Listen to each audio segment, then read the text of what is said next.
It's beginning to look a lot like Christmas. Oh, let's review. We'll analyze the scene. Sounds holly jolly to me. Before it's over, let's begin. Bum. Bum. Jingle Bam! Oh, God. Season's greetings, fellow armchair imagineers. Tiki here. And BlueDragonFive. And welcome to another episode of Seasonal Shenanigans. Today we are covering the sequel to Dragon. Is it Disney? Is it Pixar? It's Disney, right? It's Disney. That's what it just feels so much like Pixar. Yeah, this is one of the. I instinctively want to call it Pixar. Remember, this is one of the first things last year kind of oversaw when he kind of started the chief creative officer thing. Okay, that makes sense. So we're talking about Prep and Landing, the sequel, Naughty versus Nice. Dragon, just right off the bat, to end the suspense, I have, I was kind of talking to you off air about the two things. Overall, I think this is a very good short film. I don't think it's quite as good as the original. It's almost like half as long as the original, so I think that's kind of not necessarily a fault against it. It's less ambitious than the original, but it's like the original just had more going for it. But remember, Tiki, I think you might have had a sped up version, so I think it's the same length. Do you think it's a half hour? I'm pretty sure they're both like 20 minutes, like 22 minutes. I thought the original was more like a half hour. Well, they have commercials built into it, so the DVD has, regardless, I'm saying I think it's like the 22 minutes plus with the commercials half-hour format. Well, okay, that's my mistake then, but I still think the original just feels more fleshed out. This has a lot of things going for it, a lot of things that I like, two things that I really don't like, and I'm just going to, kind of lay it out right there. I like this film a lot, I like this short film, but Dragon, I gotta say, Lanny is a real problem. A real problem. Really? Yeah. I liked Lanny a lot the first time around, but here he's just his characterization is just obnoxious to me. Well, bear in mind he is under the influence. That's what I'm saying though. I don't like the whole gag, that whole running gag. It just kind of it just doesn't land with me. I don't know. And also, Dragon, you mentioned the Jingle Bam thing. Yeah, what's I don't care for it. I like the Null character overall. I really like the Null character. He's well written. That Jingle Bam catchphrase, you know what it reminds me of? And kind of what? Emerald's Bam? No, that's way more cool than the thing it reminds me of. It kind of reminds me of Mater's "Get gome." Really? A little bit. I think you're stretching on that one. Come on, Jingle Bam. I thought it was forced. No. What's forced is daggum resulting in Gatling guns. That's forced. But you're talking Jingle Bam as in, hey, seasonal jingle bells, but hey, let's add a little kind of emerald bam to it. Yeah, I'm still not a fan of it. I think it's a little corny. I don't know, and I think they say it too much.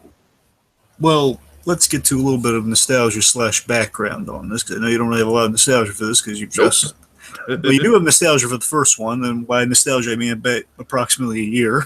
Dragon, I remember 2 hours ago, I was stuck in traffic on the 101 coming home from work, and I watched this 2 times on YouTube, and I was stressed out about my phone's battery dying, and I was like, man, I should have charged my phone this morning. That's my nostalgia for this. Well, emphasis for the Prep and Landing franchise. Well, the Prep and Landing franchise, all I have to say is, we watched the original for Seasonal Shenanigans last year. I don't have any nostalgia for it, really. It's just we watched it last year. I really enjoyed it, and this one I don't think is quite as good. I think there's some definite problems with it, but I still give it a lot of credit. It's definitely a worthy follow-up, so I just don't have a lot to say, because, like I said, it's I just haven't invested the time into this franchise. I literally haven't watched the original Prep and Landing since we did the podcast on it. Not to say it's bad, just because I don't know. I just haven't had the time to. I should have rewatched it for this, but what are you gonna do? Anyways, Let me mention this a little bit of background here. Just in terms of I've had nostalgia for the Prep and Lanny franchise. Heck, I got Christmas ornament of these our two leads. Wayne and Lanny. I love these guys. Just love the idea of kind of the, you know, I love kind of the technological kind of elves that prepare for Santa's landings. It's a really ingenious concept, and it feels very kind of like a new classic to me with the first short mainly. And the point is, it's a lot of fun. It just really it's showing kind of the Lasseter influence on the Disney films. It was kind of like an early marker of like Lasseter just basically put it. I love that he's not overshadowing. He's just pretty much bringing up like, hey, let's have a Christmas special. And then they kind of let some really creative guys run with it. Mainly Chris Williams. It's kind of the brainchild of Chris Williams, the man behind Big Hero 6 and the voice of Oaken from Frozen. Okay. One of the things I really like about this conceptually, oddly enough, this might sound like a weird nitpicky thing to like about it, but I really like that it takes place in our world where Disney is like a fabric of it. Where we see the Mickey Mouse doll and like the princess shirt and everything like that. I'm like, oh, so this is like actually like supposed to be the human world in Disney's interpretation of it. Yes, I don't know.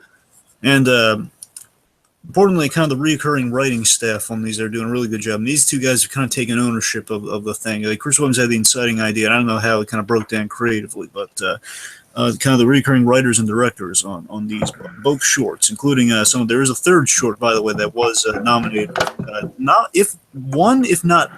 Was definitely nominated for an Emmy, which we might be covering in the future. So I think you're going to like a lot better than this. But it's only 5 minutes, so it's a real short one. So.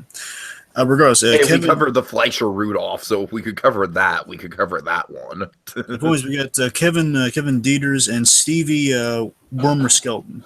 Very, very bizarre last name, but who am I to judge? So, the point is, these two guys, I think they got a real good handle on this universe. It's like some good world building. It's like a lot of really fun stuff, especially that, and basically the way these unfold. So we're kind of doing them a little out of order, but it's kind of a weird thing where there are only two full-length ones. So you have the first Prep Lang, then this. This is the direct sequel to that. Then there's like a 5-minute short they kind of aired as kind of a teaser, like, hey, we're doing new Prep and Lang. Oh, it's 5 minutes instead of like before. Right. But it was a good 5 minutes. And also on the DVD you have this really short, like tiny mixed coffee thing, which is not really worth going in depth about, but it's literally less than 2 minutes. So well, I mean, we might be able to tack that onto the podcast about the 5-minute short, perhaps. Possibly just to kind of fill some time. Exactly. Anyway, so again, overall, I do have a lot of love for the Prep and Lang, and also maybe they have grappling guns that are made of candy canes. Come on, that's awesome. And of course, we have Dave Filoni as Wayne. Of course, Dave Filoni of Pixar claims. It's so nice to hear such an old school Pixar voice. You know what I mean? Yeah. It's Dave Filoni always, in some ways, kind of got the shaft in terms of Bugs Life. I'm not saying. Bugs Life is one of those few that may be open to a sequel. Not nowadays, but I mean, at a time there, they joked about in Toy Story 2, hey, a Bug's Life 2. It was like, well, it was a possibility, but unfortunately, Bug's Life is the one people don't really talk about that much. And Dave Filoni did a really serviceable job. Don't you dare, sir. Flick's Fun Fair is a genius invention of Imagineering. I'm being sarcastic. I would hope so. So, do you even know what Flick's Fun Fair is? I have a vague idea. Okay, fair enough. Anyway, so the point is, Dave Filoni's getting some good voice work. I've seen him pop up as character actor in a few things, so it's Dave Filoni's got a lot of talent. It's always nice to kind of hear his voice and watching these things. So I'm going to break down the summary real quick, and we'll dive right into it. So, all right, a child on the naughty list steals a fruitcake. No, not one of Pee Wee Herman's fruitcakes. Steals a fruitcake device, creating havoc at the North Pole's Naughty Nice server farm, which is awesome. And it's up to Wayne and Lanny to go on a mission to retrieve it from Jingle Smell, 1337. I believe that's the number. But this time, they are joined by Wayne's beloved little brother, Noel, who threatens Wayne's Elf of the Year award, leading to a reflective and cathartic experience. Bonding brothers and saving Christmas for children all over the globe. And that's the short in a nutshell. Yeah, short and simple. It's a very streamlined plot, which I like about it. So I guess let's get into the dynamics then. We have Wayne and Lanny.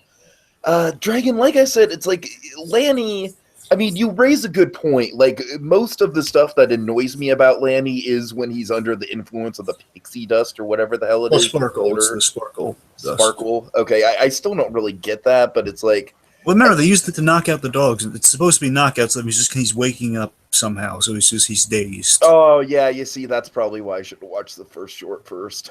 Anyway. Yes. But do you agree with me that Lanny is just a little bit obnoxious, at least in those scenes? Well, in terms of The just whole ordering the pizza thing and whatnot. okay, well, first and foremost, just focusing on the dynamic. We don't really get a lot of Lanny in here because it's not really.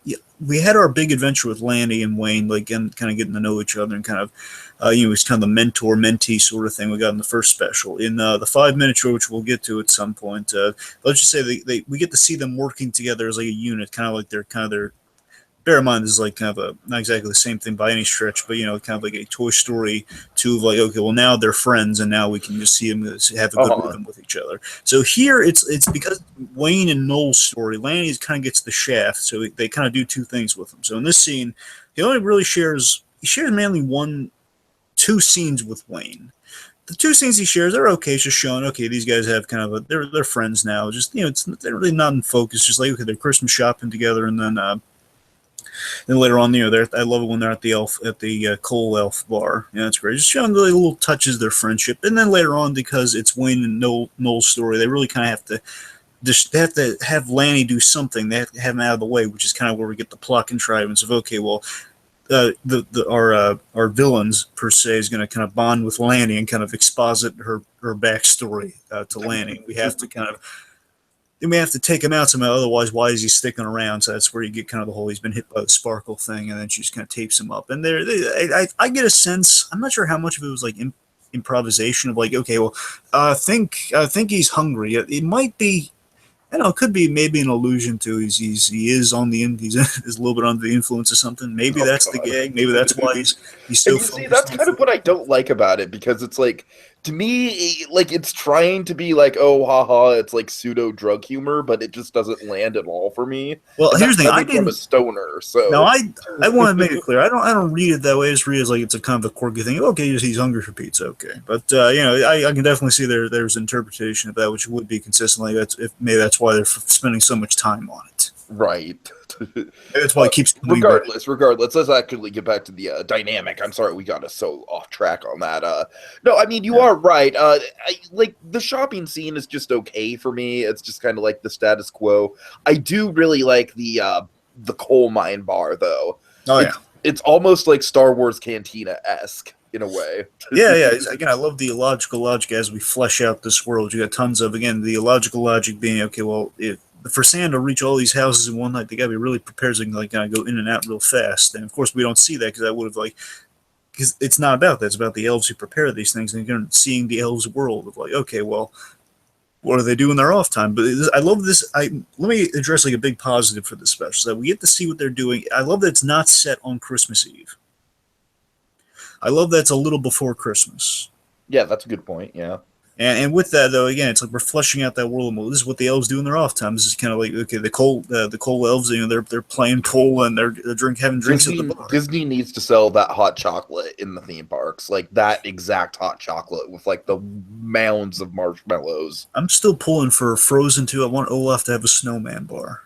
I know it's very unlikely, but they're getting us there, though, because they're all, after the Frozen fever short, they're all in the same place. All the snow people. It could be an attraction. Who knows? Would Captain America and Bucky Barnes just be hanging out at the snow bar because they're hanging out on the glacier? Sure. All right. I'm sorry, that was kind of a stretch. Anyway, so let's get to our next dynamic. We got McGee and Wayne, of course, is kind of piggybacking off what we've seen usually with these guys. It's a very consistent dynamic of McGee is like she's always kind of the bearer of bad news to Wayne. Just kind of clips his wings in terms of like he's soaring for the sky. And I love that here. The nicest and most like overtly polite way possible. Yeah, very kind of I don't want to say customer servicey, but I think that's what I'm going for. Kind of like like you're playing off really nicely. You don't want the customer's always right sort of tone to it. The thing I like about McGee is that in every job I've had, I've known a person like this who's just like way overworked, way overstressed, but tries the best they can to put on a demeanor like it's not getting to them, and like they're trying to like prep everyone up. Prep. Yes. But it's like, I don't know, for some reason I think McGee is like, to me, the most relatable character in the whole franchise, just because she does kind of like represent like the just the overworked kind of everyman character. I don't know. Oh yeah, very. You're right on the money with that. McGee is very endearing because of that aspect. He's the warrior, the coffee drinker when things are going south. And she constantly I would take a whole short revolving around her. Well, again, the closest you get is the kind of she's half of that 2-minute short because it's her and Tiny who was Tiny getting the coffee for. What's McGee? So I've spoiled about 75% of that short. So. Oh God. Well, a year will go by and then we'll go through the whole 2 minutes. Fair enough. Anyway, let me see. So again, their dynamic is like this. It's like McGee is always going to clip in Wayne streams. I like in this, however, that Wayne is a lot more positive, a little less like his wings have been clipped in the first one of like, hey, your partner Peterson got the promotion, not you, and then. Then Wayne is really kind of like he's really kind of like down in the dumps the whole thing. But Wayne's very confident, saying, "Hey, the prep and landing team will help, and he'd be honored to help." Says, "Oh, Wayne, that's great, but also the big man thinks you're going to need some help on this one." I like this. Now, there's a legal. I don't know if you caught this, Steve, because you've just seen it about on a car rides home, so to speak. Hey, I did watch it again when I got back. All right, and I watched it twice on the bus. Right, so give me some credit. I'll give you a fraction of credit. So, Oh, yeah. Anyway, the point is, Wayne here. What I really like about Wayne is that it's what I really like about the bit is that McGee she apologizes as she's leaving because she knows because she knows that he and his brother don't really have the best relationship. So it's like she just kind of goes off there and she's kind of apologizing because he doesn't know yet who it is, but she does. Right. Like a nice little subtle thing on the rewatch, anyway. So moving on to Null and Lanny. Yeah, there's not much here, but it's definitely probably the strongest stuff that Lanny gets is, like it's not so much like the hero worship of Wayne like it was in the first movie. But it's piggybacking off of that in a way. Of that, okay, it is, but it's more kind of just like like Null is the cool kid. Yeah, I mean, it kind of makes sense. Like he's the first partner, so it's not like he. I like that Lane doesn't think that he's cooler than Wayne necessarily, but he does love he's just geeking out with the fact, oh my god, this guy worked with one of my idols here. Right. Yeah, and basically he wants to be the first partner. He wants to be like Noel because Noel was Wayne's first partner. That's why he kind of idolizes him a little bit. Yeah, but like I said, I think it's not like you're right. There is definitely some idolization going on there.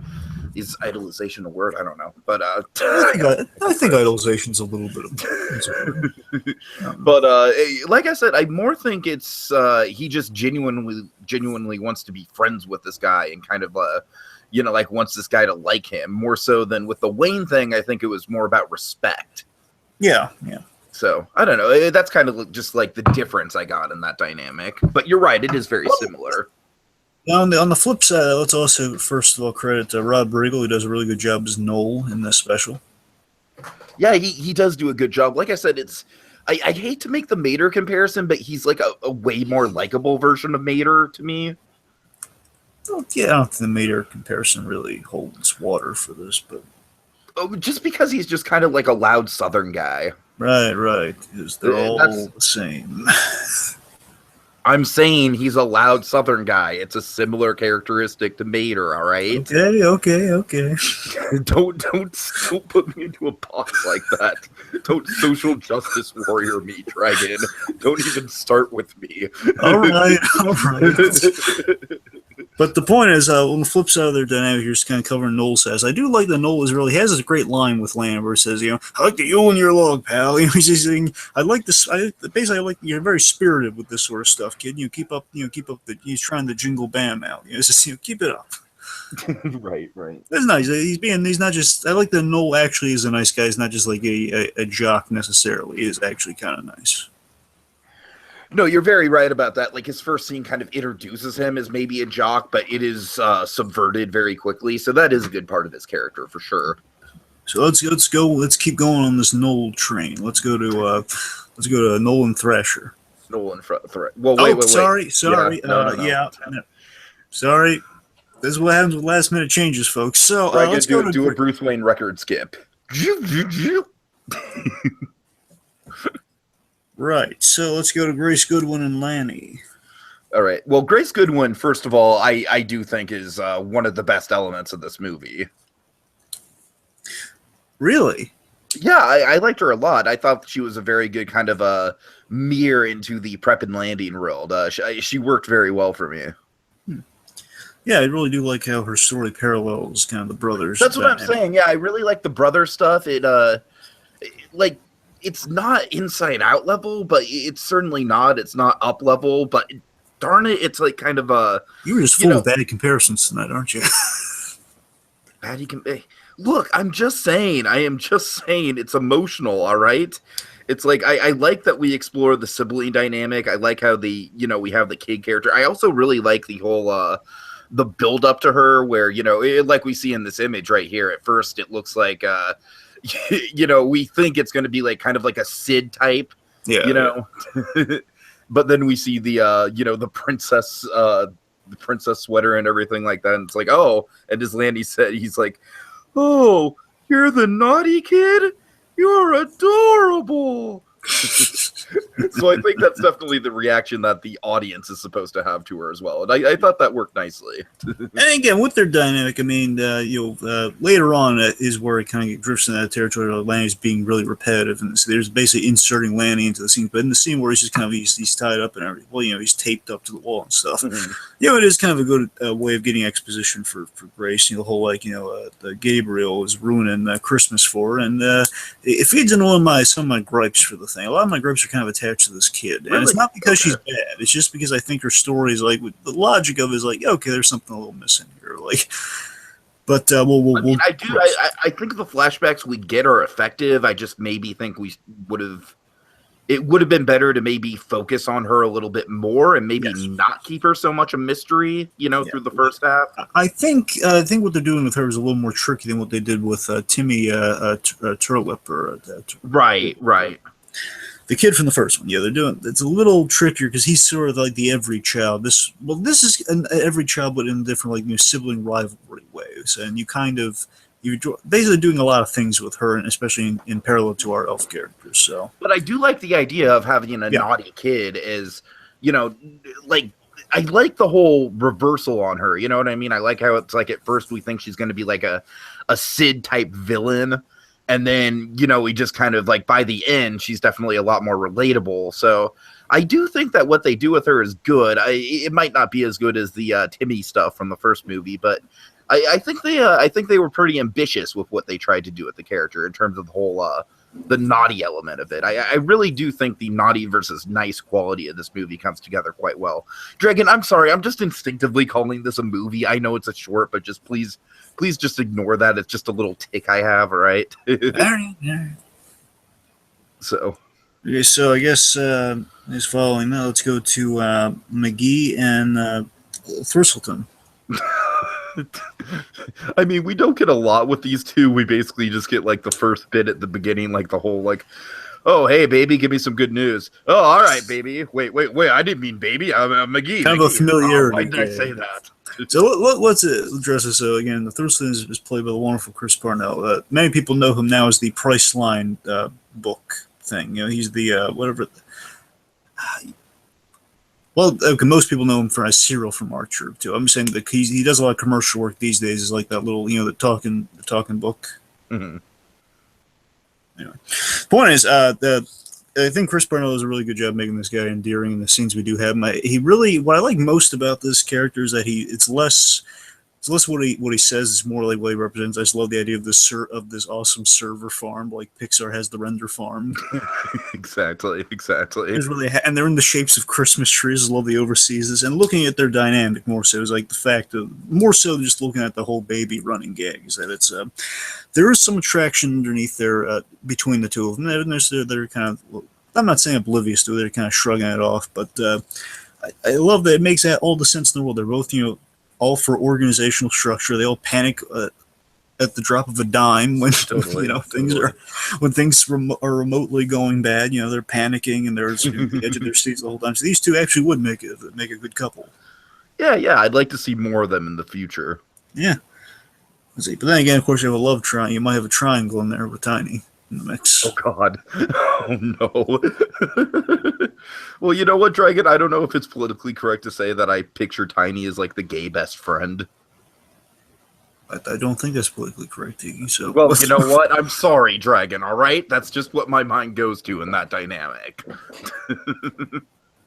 All right. Okay, so moving on. Let's go to Null. Okay, last but not least, of course, we got Null and Wayne, kind of our big, our little brother, big brother dynamic here. So it's pretty much the same old story you've heard time and time before. By that time and time before, I mean you hear it now and again. You got little brother outshine the big brother in every way possible, making him feel inferior. Usually goes the other way around. In this case, not so much. I mean, it's definitely like a Pixar type where, Pixar has a thing where they'll take a familiar trope or a familiar storyline and rework it, like A Bug's Life did with Seven Samurai, for example, or like Cars. A lesser example is probably Cars. Hollywood. Exactly. But or Toy Story with 48 hours. Well, that's another, or a good example would be probably Toy Story 3 and The Great Escape. But sure. You know what I mean? It's kind of they do have a great way of kind of working around familiar plot tropes and plot threads and making them way better than they usually are. And I think the same is, I'm sorry, Dragon. I know it's technically Disney, but it's Lasseter. It feels so much like Pixar. So, but I'm just saying, it just fits the Pixar mold. You know what I mean? Yeah. I mean, I like that Noli's oblivious to it. I like that he is very loving towards his brother. He's not just like, he's not bullying his brother at all. He's just oblivious to his brother's feelings on him there. Like I might be outshining him in some way. I might be outshining my mentor and older brother figure in some ways by being this awesome. Can I just say, I feel like I've been on both ends of the spectrum with this dynamic. I have definitely been Wayne in this situation where I feel like someone's outshining me, but I also feel like I've been in situations where I'm oblivious to the fact that I'm outshining someone else. I don't know. It's an interesting kind of it's relatable on both ends. I think we've all been in Wayne's shoes at some point in this. And of course, then we have the big meaningful scene later on where Noel's very hurt at his role model's rejection of him. It's a very deep blow to Noel, who's been all happy-go-lucky throughout the whole thing. Yeah, we'll get to that. So, boy, they got really interesting brother. I mean, it's really great when they're working together. It's really great when they kind of, they're working together. It's like they have this, Noel brings a sense of history, and you got Wayne bringing the. He is really good at his job, kind of someone being good at their job, and also someone kind of the new ideas, kind of bringing up some better ideas, and when they make each other better by the end. Yeah. So I guess let's get to some favorite moments. Favorite moment? Should I go first? Yeah. Okay, well, I really like the opening scene. I think the opening scene sets everything up nicely.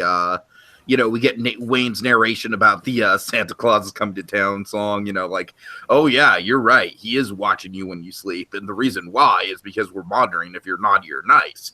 If you're nice, you'll get a visit from Prep and Landing.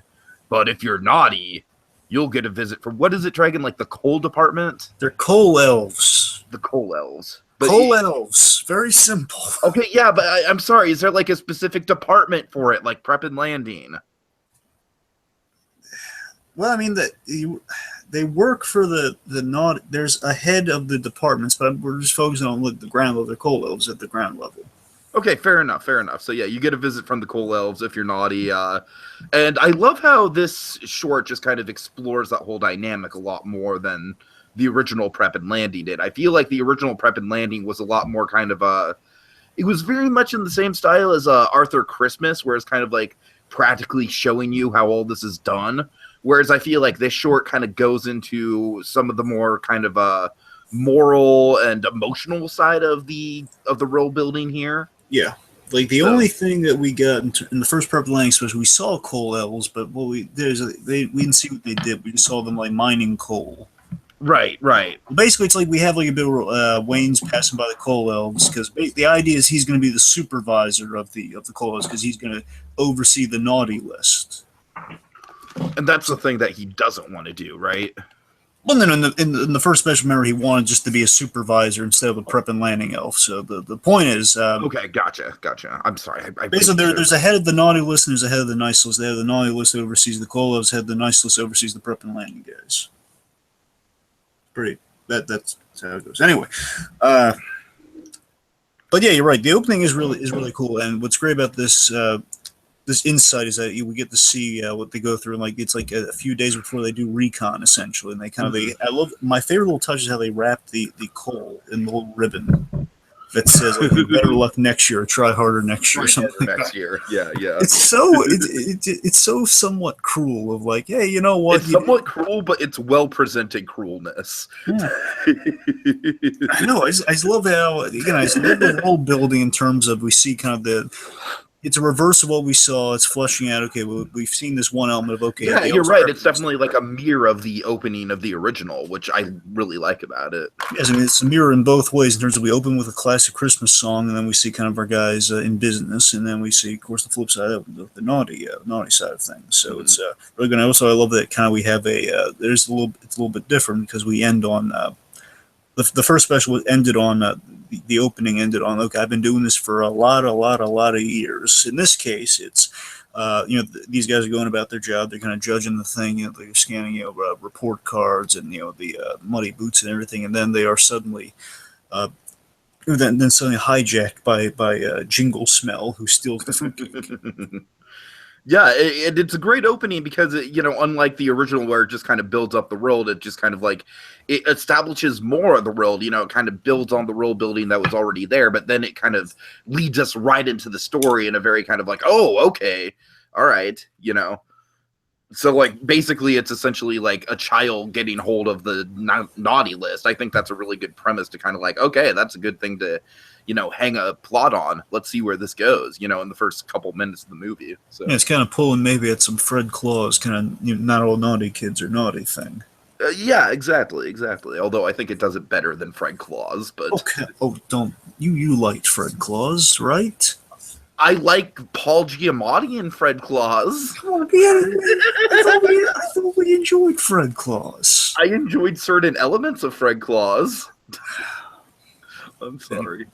Okay, so anyway, next favorite scene. I love the Thrasher scene. Thrasher continues to be a really fun character. I'm glad they don't overuse him. They basically give him like one big moment per special. Yep. And so with this, it's like, we get kind of the inverse of what we saw the first time. It's like, it's delightful, like kind of like the Jack Nicholson-esque reindeer with the, with the candy cane toothpick. And the sunglasses. I just love the design. And so, first hey, Bambi! Just hey, Bambi. Yeah, that's great. You little tubby pile of cookie dough, of hairy cookie dough. It seems like they're going to mix it up. Give me one reason why I shouldn't not kill you right now, something. I shouldn't end you right now or destroy you or something. Yeah, something. Says the Yamato pause goes by, pulls out the candy canes which are treated like Cuban cigars. That's great. And they just like they're old buddies, like, oh no, you're the best. Hey, and I love this, just the Wayne's dismay, like the coolest. They were like he was threatening Lanny in the last special. Was like, it says, oh hey Noel, I'm having a party. Yeah, and it's like Wayne is all kind of like, oh, don't talk to Thrasher or whatever you do because he's very antisocial. Yep.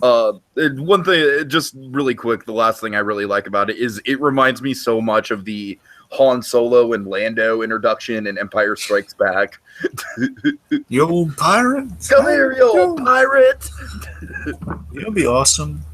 Again, I'm talking about like future prep and landing short, or even a short for their shorts. Is whatever you want to do. Is the we got to see Thrasher. We got to see Rudolph the Red-Nosed Reindeer, but done with Thrasher.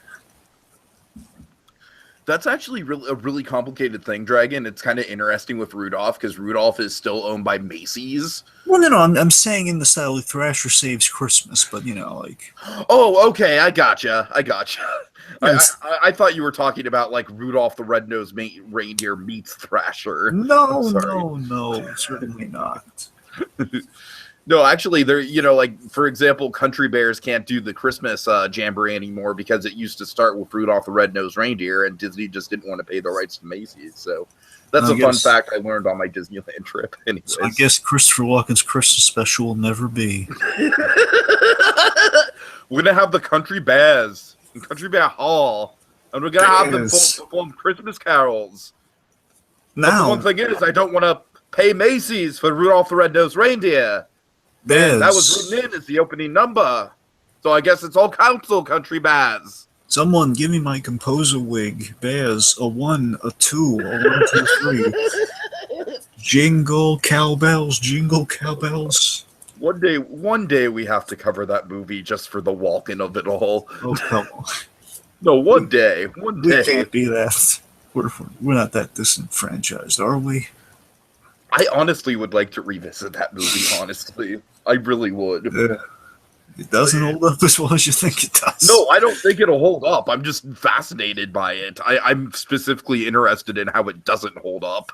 No, I mean, Tobolowsky's in it. I do love Stephen Tobolowsky, so maybe. It's just now that I have more context about what the attraction's like, I'm curious if it all like gets any of it right at all. Nope. Or if it's just nope. Well, I mean, isn't Big Al in it? Well, I mean, have Big Al? Like, don't they have at least some of the characters?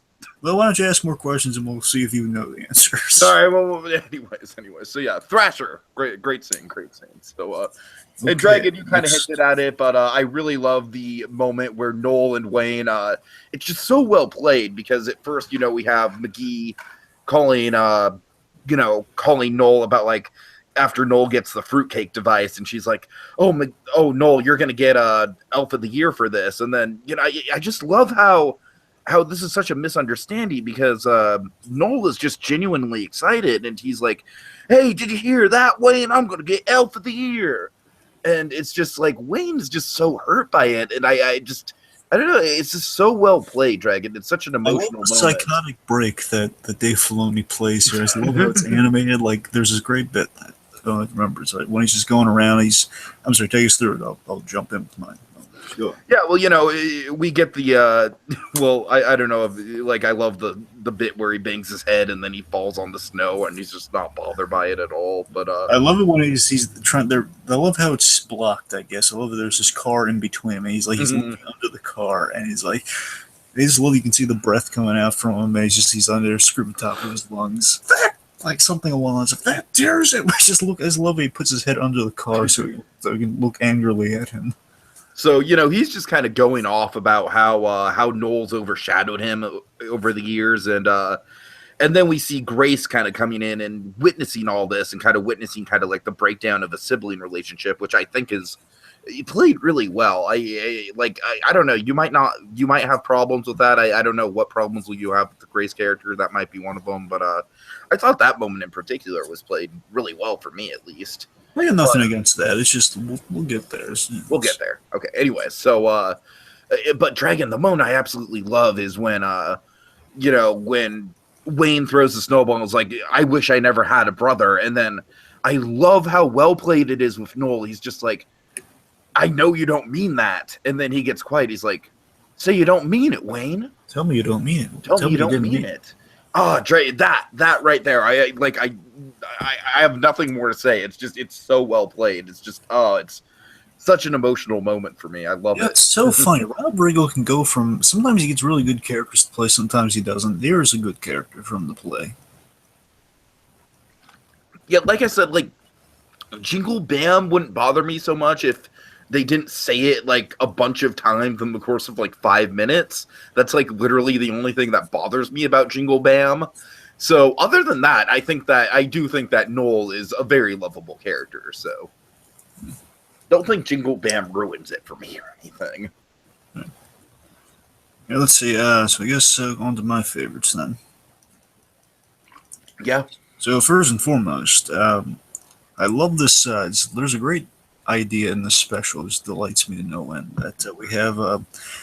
They have as boys, and the reason the Noel says his first partner was Wayne is because as kids they played together as the dynamic duo, the dynamic winter themed duo that was Captain Avalanche and Snowball, which is kind of a dual parody of not only Batman and Robin, but more so Captain America and Bucky.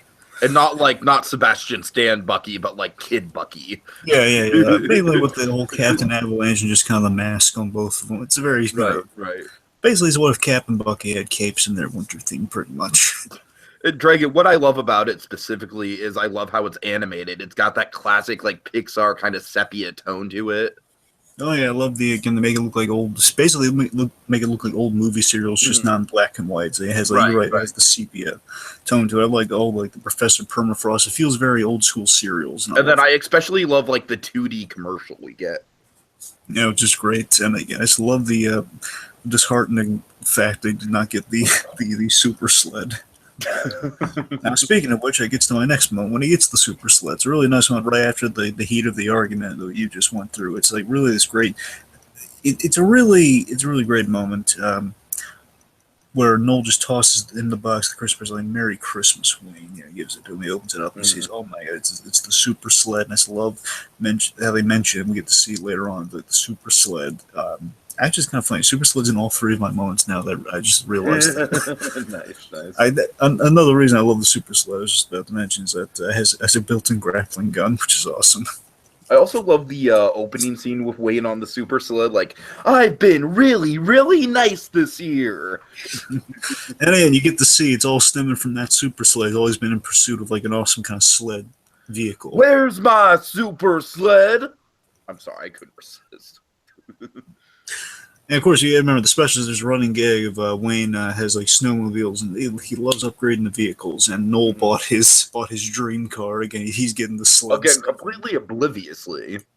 Yeah, exactly.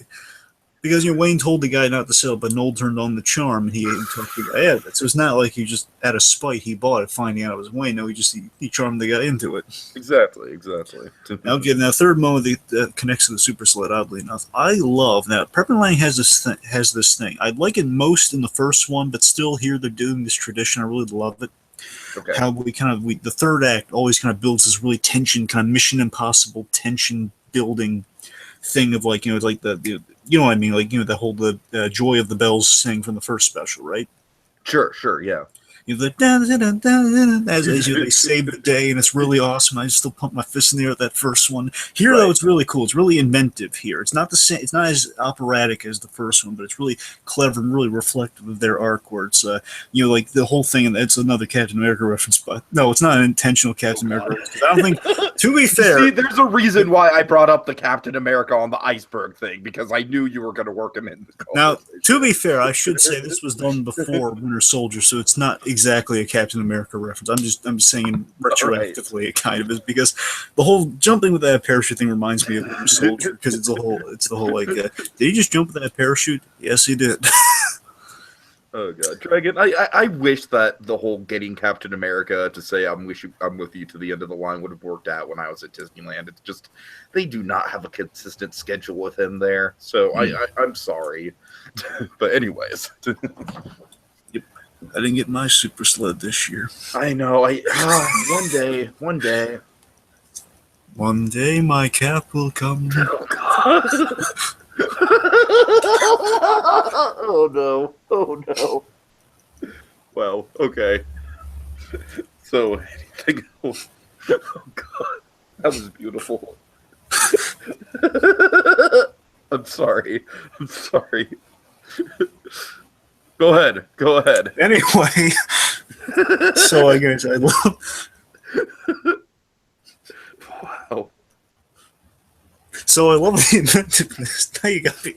I love the inventiveness of the reason I bring up the whole parachute things. I love how we the hats turn to parachutes as we've established in both specials. So here's like they can't get a clean shot to save the day and attach the fruitcake to the tower. Let's just say without getting the specifics, kind of Rogue One inspired.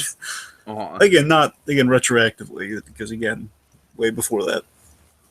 Apparently, Star Wars is Disney's it's looking upon itself right now. All the Disney connected properties are looking at the actual Disney stuff now. It looks like. So the point is that they're trying to connect the fruitcake. They can't get a clean shot. So they says, okay, wait a minute, Holiday Hog. He jumps, he tackles him, and he uses the parachute to kind of glide upwards, get a better shot, which is freaking awesome. They saved the day. Really nice things. The two brothers working together. Not only that, it's the two brothers working together with the super sled like they wanted to way back when they were tackling Professor Permafrost. And the coolest thing of all, Tiki, they do it by doing exactly how the thing works in the commercial. With the grappling thing that attaches to a Christmas tree top. I also really like how it calls back to like Noel's reluctance to use a parachute at the beginning too. Yes, and I like that he makes a very good public service announcement. Like, yo, man, parachutes are awesome. This isn't flying; it's falling with style. Oh, Tiki. What? I'm just saying come on. What? A parachute is falling with style. Is a parachute not falling with style, BlueDragonFive? All right, moving on. If you jump out of a parachute, if you jump out of a plane and you have a parachute, yeah, if you jump out of a plane and you have a parachute, is that not falling with style? Is it not? All right. I feel like that reference was warranted, all right? Don't berate me for it. I'm just saying, Tiki, that's a deep cuts for me, man. You got to make that one sing. That is so not a deep cut. That is like a classic Pixar reference. No, not that. I'm not saying it's like an obscure reference. I'm just saying for me, I love that line, man. You got to really make that sing for me, man. If you're gonna pull a reference like that. All right. Anyway, so let's get to Naughty. Naughty. Okay, well, like I said, I already kind of brought up a few things on my end. Mr. Jump the Gun went through his Naughty already. I'm sorry, yeah, but like I said, with Lanny, it's just kind of I don't like the whole him being under the influence thing, whatever the hell they were trying to do with it. If it was supposed to be a subtle drug reference or whatever, it's just it doesn't work for his character. It just really doesn't. In terms of Naughty, here's my thing with the girl that I think connects us on you. I'm surprised you didn't have. I'm really surprised you didn't have. Is that her hacking capabilities are kind of bridging on Jurassic Park levels. The girl just happens to be a masterful hacker. He's got me. We saw there's a server. Okay, you know what? Satellite. The difference between this and Jurassic Park is this at least legitimately kind of looks like real hacking. Yeah, but she's a little girl. She's younger than that one. Yeah, but the reason why I find the hacking in Jurassic Park so fun and ridiculous is because when you actually see it, it just it looks like a CD-ROM game. Like it looks nothing like real life hacking. Yeah, I'm saying there's no logic to how this girl is able to do all this. I disagree. I think this is presented as illogical logic, BlueDragonFive. I think it fits in with this world, this whole world. Look, if you're gonna be in the same universe as like all these elves, like putting together all this elaborate stuff, I can buy into a little girl being this inventive. All right, I think it fits the flavor just fine. But hey, if you don't buy into it, that's fine. I used to buy into it. Really looking at a critical eye. You know what? That really does. That seems a little too coincidental. The girl happens to be a masterful hacker, and she knows how to work this fruitcake thing and hacking. Just to get it to a place where it's like a simple. Okay, I'm gonna put in like the little. I need to think of a password, and that's really difficult hacking. And I think it's kind of like a John Lasseter thing where I'm so sucked in that I don't really think about it. Yeah, I'm thinking like it's only like Elliot Alderson could pull hacking like that. I don't know. Oh God. Who would be the Pixar character that would be the Mr. Robot to this little girl? Do you mean Pixar or do you mean Disney character? I want to go for a Pixar character to be the Mr. Robot. What about Edna Mode? I guess, sure. You must hack the computers, darling. I'm sorry. Yeah. So let's see. Also, I got we got some bad parenting in this special too, because with my other gripe, again, these are all a few of these are connected to the girl. Again, not her fault, just stuff around her. Really, it's the fact that she has hacking capabilities. Secondly, some bad parenting in this special because we see again the parents just letting the kid rip up the other kid's favorite toy, and then getting pulled away from Santa like right as she's about to sit on Santa's lap. Yes. Yeah, I agree. And making no recompense for that. And it's just kind of like, look, if you have a crying baby and the mom and dad are both there, one of the parents go deal with the crying baby. One. You only need one. Yeah. And also the other thing, oh my god, I just realized, all of these do connect to the girl. Wow. Yeah, we don't.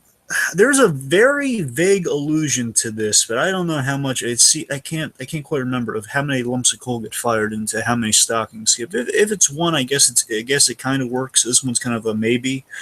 It doesn't really explain why she's on the naughty list at all.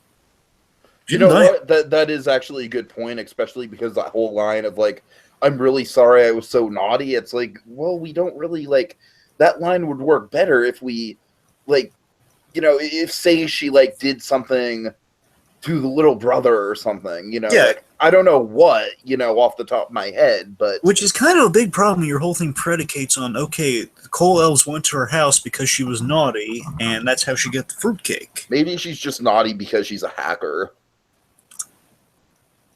Maybe.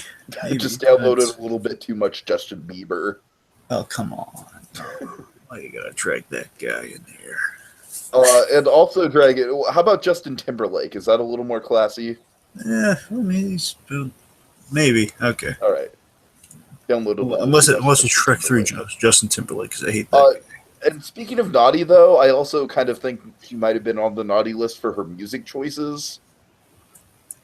Because I really don't like that pop punk Christmas song that plays when the alarm gets set off. Well, you don't know that's like, it might be like a random, don't they have like random shuffles in that thing? Even if it is a random shuffle, she would have to put that song on her random shuffle playlist. Well, she needs something loud to alert her. I don't know if she, we can't really have like kind of like Silent Night. No, I know, but like, look, it sounds like knockoff Green Day. And knockoff Green Day is horrible.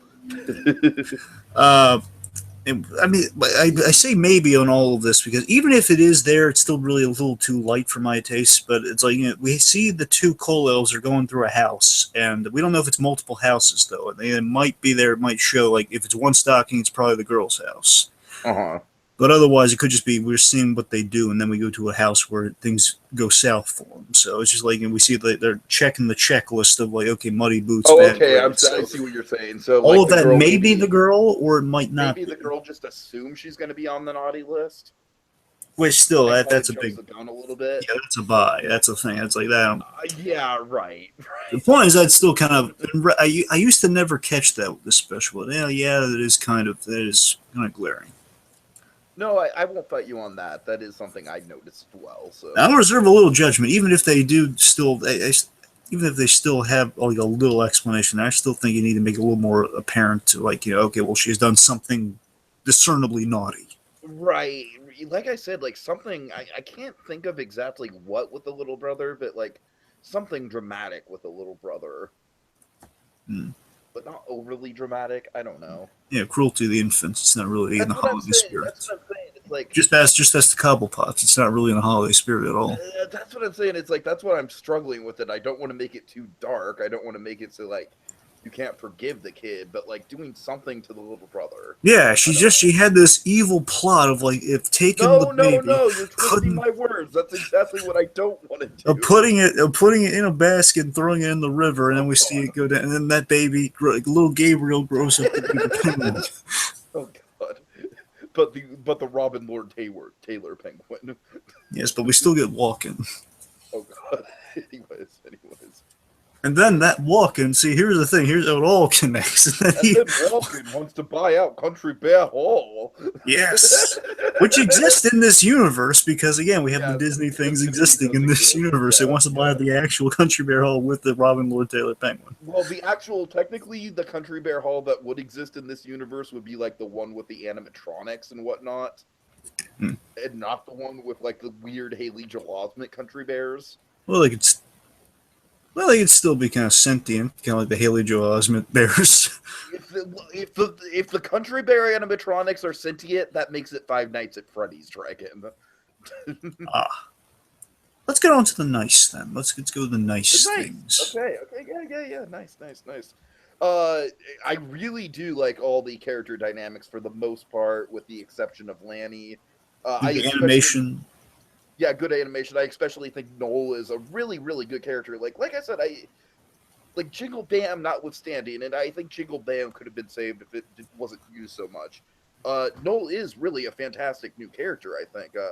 It's nice to see it was a clever twist to kind of not only have a coal elf as one of the main characters, but have it be the brother. I really enjoyed all that. Some really good emotional moments, like you said, the animation, especially the best part of the animation for me was like kind of the sepia tones of the flashback, and then the 2D commercial and all that old school stuff was really fantastic for me. I think the score is great. Yeah, of course, another Giacchino special. Oh yeah.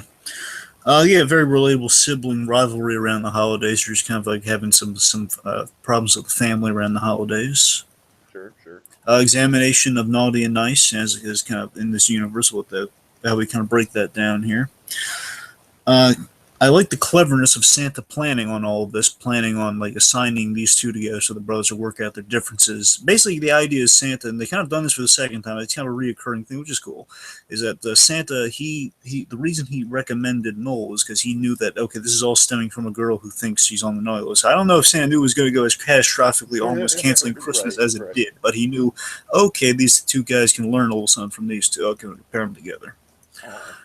We have some great action, great tension with these, with some Christmas icons. Sure. McGee continues to be a really fun, really relatable side character. Oh yeah. Yeah, it's a new aspect being explored with the Coal Elves. Yeah, right. Of course, I love the Mos Eisley Cantina-esque Yep. quality to the Coal Elf bar. Oh yeah. Again, Captain Avalanche and Snowball. I want some of that hot chocolate. Yep. Food animation dragon. I'm telling you, Disney and food animation. Oh, we'll be remiss, by the way, if we mention. How'd you feel about Carol?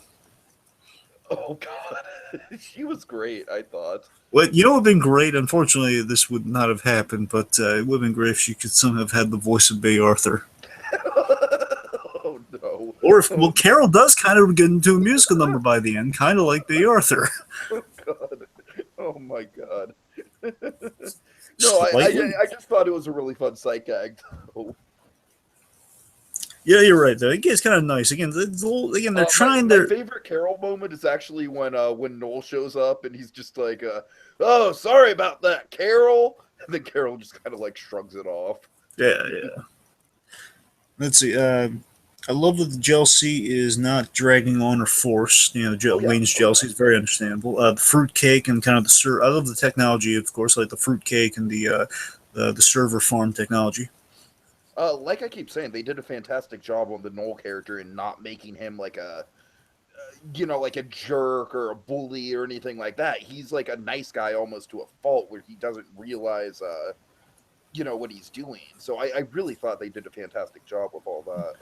I liked using the decorations and toys as like a defense or like a warning system. All the things the girl had laid out, where it's we had the Sesame Street parody of like of the bunny. I loved it because I have all these sorts of things decorated around my place for the holidays. I love these little buttons you push and like the plush things dance and all that sort of stuff. I love that's used, and like whether you like the song, I do love the snowmen are dancing around the thing. So I love utilizing again. I love utilizing those things as like weapons. I don't like the song, but I do like the sequence. It is very inventive.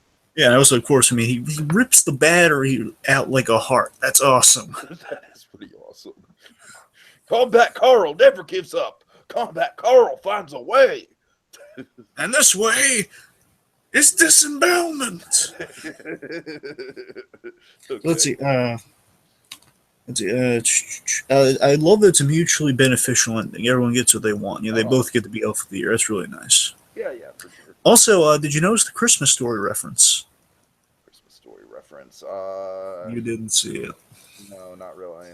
In the scene, you I gotta mean, keep in rewatch. mind, I'm not a huge Christmas Story fan, so. Oh.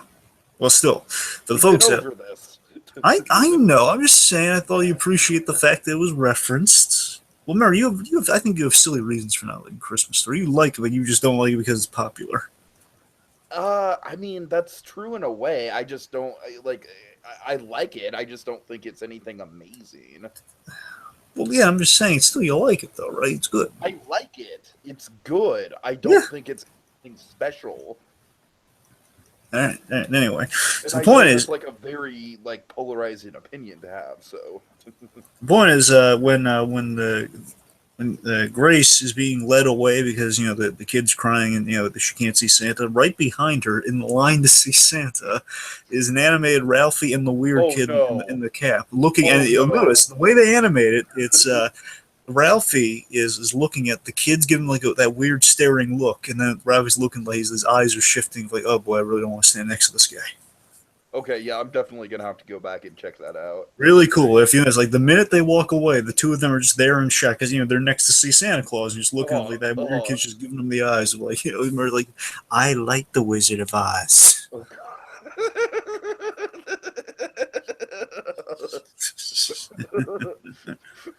I don't like the Wizard of Oz for reference. Just gonna throw out more polarizing opinions. Yeah, that one's not for me, but that one's gonna shit. Not for me, but that one's gonna get you lynched. I don't like the Wizard of Oz at all. I think it's a shit movie. I really do. There go that 50 plus subscribers. So, let's get that. How it holds up as a Christmas special. How it holds up as a Christmas special. Very well. Very well. Yeah, it continues the quality of the first special. It's advancing the world. There's more Christmas references, including the stuff in the modern day. Kind of again, it's kind of looking at it's a Christmas special, kind of with a modern spin on that. It's not like modern in terms of references, but it's modern in terms of like we have new. These elves would have the technology we have in the world now, or like the fictional technology we have in the world now. Right. I think one of the strongest elements of this is that it doesn't go the traditional it's Christmas Eve and crap's going down. We have to stop it. It's more so okay, it's like the middle of the month and this is still a crisis. It's it's a less high scale crisis. It's still pretty big. But like you said, it's I like the fact that we get a little bit of breathing room with it not being Christmas Eve. That's one of the best things in terms of the script, I think. That works really well. I love it. It's examining family around the holidays, and it as we mentioned, it parallels it with the it's kind of we get to see it in its infancy and in adulthood with the two brothers. Definitely. And it's kind of fun in terms of setting. We've changed it up instead of like a house kind of isolated in like a neighborhood. We're now in Christmas in the city. Yeah, you're right. It does a lot of things like that a very good sequel should do, like introduces new characters, introduces new settings, expands upon the world building. So overall, it's quite solid. All right, final thoughts. First of all, I apologize for being so salty about the Wizard of Oz. I don't hate it. Remember, folks, he said it. He said he does not like Wizard of Oz. That man's right, folks. Let me remind you what he doesn't like. He doesn't like the endearing relationship between Dorothy and the Scarecrow. He does not like Tin Man. I still don't like the Wizard of Oz. I just think just being so blatant, it's a shit movie. No, I don't think it's a shit movie. I just don't. It's not personally for me. But anyways, he's taking a Chicago sunroof to the Wizard of Oz. It's not personally for me. I don't personally enjoy it. I'm sure a lot of people get a lot of enjoyment out of it. All right, subjectivity. Final thoughts on this, though. I really like it a lot. I do think the first movie holds up just a little bit more. There's a couple problem areas for me. It's funny how me and Dragon kind of both have different problem areas, and Dragon, you don't mind my problems as much, and I don't mind your problems as much. So again, subjectivity, just It all goes to, but overall, I do think, like I said, I think this is a very solid sequel. It ticks kind of all the boxes of what you want in a sequel. You want new characters, you want the dynamics explored a little bit more, you want more of the world building, but you also want some familiar territory, and I think this gives us all of that. So overall, very well done. Yeah, yeah, yeah. I thought this one was good. It was in a different way than the first one. The first one probably still is my favorite because again, it just really gets me. It has a lot of really cool stuff, and again, the ending really gets you invested in that first one. Um, I think both endings are really good. The first one again far more superior, but they're both good. Uh, I'm always going to have some favoritism towards the first, but this, as I said, this continues the inventive world of prep and landing. It's a shame we're not having. They mentioned there were more in production, but I don't know where that's. It's more time's gone by, so I don't like. I would summarize like it'd take 2 years from from when they announced it, but now it's been more than pre Toy Story that time forgot, right? Yes. Wasn't that just last year? Toy Story that time forgot. Yes. Yeah, so my guess is maybe their attention went to that, and maybe, who knows, maybe another prep and landing is in the works. Well, remember, that was done at Pixar the Toy Story specials. I don't know if that one particular, because then the whole Pixar Canada fiasco, so I don't know what happened there. The point is, this was done at Disney. You got a good point. All right. Then again, they might have shared some stuff, so I don't know, we might both be right on. No. I think you're right, because like I said, this feels so much like Pixar that it's just... I just want to call it Pixar. I just have that ingrained in my head. I've been there before with Frozen and Wreck-It Ralph, but it's, Disney's getting better, folks. Let's face it, Disney's gotten a lot better. Wreck-It Ralph, I'll agree with you with. Frozen is a very solid Disney film. I don't think it feels like a Pixar movie. But... Anyway, the point is, Disney, they're doing really fine. This is like kind of a good marking of the prep and landing stuff was a good marking of them. Also, like, kind of they're getting into a really good groove with things, as we've seen reflected in the kind of the new renaissance, whatever you want to call it, we're in now. But overall, for me, this is again continues the inventive world prep and landing, and it's something I watch annually. Basically, I have a DVD like all the shorts and everything on it, so I kind of go through the whole thing, which is the first special. This the 5-minute thing we'll be talking about probably in an upcoming seasonal shenanigans, and the 2-minute tiny short. It's an annual watch for me around Christmas time. It's a good time, I think. Not as good as the first one, but it's a good time still. Okay, so let's peek behind the wrapping paper at the next Christmas special we'll be covering, Dragon. Oh, right. The next Christmas special is going to be under our banner of our holiday movie, of our Christmas movie.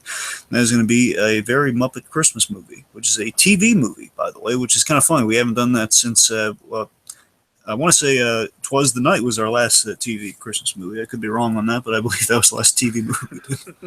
"Twas the Night." That was a fun time. Cranston Claus. Oh, Cranston Claus. I don't care what any of the critics say. I am totally going to go see Why Him. I don't care about the critics at all. It's going to be a fun time. It's going to be formulaic as hell, but it's going to be a fun time. Yep. Well, if not fun, then Cranston's going to be fun. Again, if there's a Malcolm in the middle. Again, go though. Well, I mean, yeah, I'm saying we have the benefit of Franco in this case. I'm just saying, usually, even if a movie's bust, you're going to see it see anything for Cranston. Cranston always delivers. Anyway, so yeah, we're talking about I'm excited about this, Dragon. It's a Muppet movie I've never seen. I've not really dabbled in the Muppet TV movies. I've heard they're hit and miss. Well, let me build this one. Let me say two things. One, I want to say in the past when I poo-pooed the third Muppets special, I want to say on a rewatch, I found a lot more redeeming qualities to it. So while the first act isn't really all that special, everything else in it though it kind of improves as it goes on. So let's just in the future. You're not talking about the one last year with Lady Gaga, are you? No. Well, I mean, I really don't believe so. Because there was one last year with Lady Gaga on that one. All I know is there were 3 before any one with Lady Gaga, but then again, I don't know if Lady Gaga was like infused into that one. I just didn't notice or what. Point is, there was like Letters from Santa. That's the one I'm referring to. If that's okay. I don't believe that's the one Lady Gaga. Anyway, my point is that one's actually has more redeeming. Like Nate, there's some good celebrity cameos, and basically it's drawing a little more from from Great Muppet Caper, which is definitely winning points for me. It draws more from Great Muppet Caper than I ever gave it credit for, because that first act really kind of takes you up. So I got to rewatch that one again to kind of get a fuller feeling. But this one, let me hype this one up for you real quick. Okay. So this one, this is kind of, it's a fun one to describe to people, because this one is, it's kind of it sounds so off the wall, but it has a really excellent heart to it. It has some good human acting in it, and we have Whoopi Goldberg playing God. Oh God! So that isn't the first time Whoopi Goldberg's played God. So with that, no, I take that back. She played Satan. She played Satan in Monkey Bone. Yes. So I'm sorry. So here's the reverse, and I think she is Whoopi Goldberg's good. And I think you're gonna enjoy this one. This one has it's kind of in retrospect, it might be kind of a fun look at how we get some of the stuff we get in the Muppets TV show. Actually. All right. Well, kids. Dragon, wait, hold on one sec. Let me hype it up on my end. Now, I have not told you anything about what happened the night I went to go see Muppet Christmas Carol, and Dave Goelz was there, right? I remember you were going to see a movie with Dave Goelz. I forgot it was the Christmas Carol. So what happened? Do you want to save it for the Muppet thing, or do you want to talk about it now? No, I want to save it for the Muppet thing, but let's just say something really cool happened, and I'll save it for the Muppet thing, and that's all. Was it like a blue milk and a smile moment? It was a blue nose and a smile moment. All right. So, yeah. Is it documented at all? Unfortunately not, but I'll tell you all about it. All right. Okay, so go ahead. Well, kids, time to dash away, all. But as we wave goodbye, don't you cry. We'll be back again next time. For even more seasonal shenanigans! Fa la la la la la la la. Jingle Bam!